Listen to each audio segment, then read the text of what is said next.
We're dealing with a generation of young adults who have a higher level of anxiety and depression, more cultural challenges than any generation for a very long time. And in the middle of that, they're asking questions like, how can I know that there is a good God when there's evil in the world? I tell students, bring your questions. Bring your tough questions. We don't want a worldview that answers only the convenient questions that nobody's really asking anyway. We want students to develop a biblical worldview that has in mind the whole world as God made it and Jesus' plan of redemption and what that means for everybody, everywhere, all the time. They have done a really good job of setting it up where it can be interactive. It's not just I'm sitting staring and like that's fine, but that you get to type in the chat and it feels like you're heard, you're like a part of the conversation. It's not just you being talked at.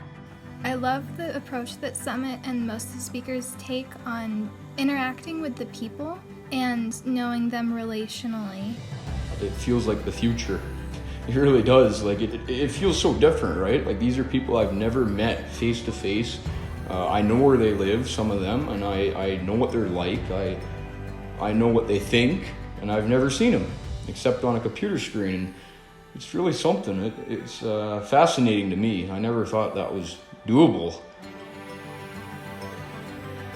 What I want to do is share with you some good reasons to believe that the Scriptures, the New Testament, is actually reliable. So this question of evil and suffering is not just one that skeptics ask us. It's one that you and I, if we're honest, we look out at the world and wonder, God, where are you? What is happening?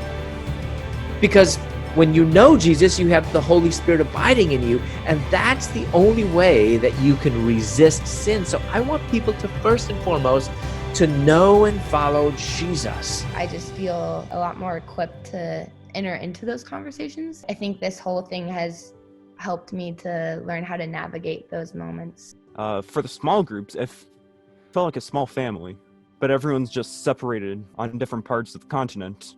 Because of Summit Virtual, you now have a better idea than most Christians what the problems are in our world and what we need to be doing. God's interest is building his kingdom on earth as it is in heaven. And I think God is saying, raise your hand if you're with me. I want you to be able to raise your hand and say, let's go.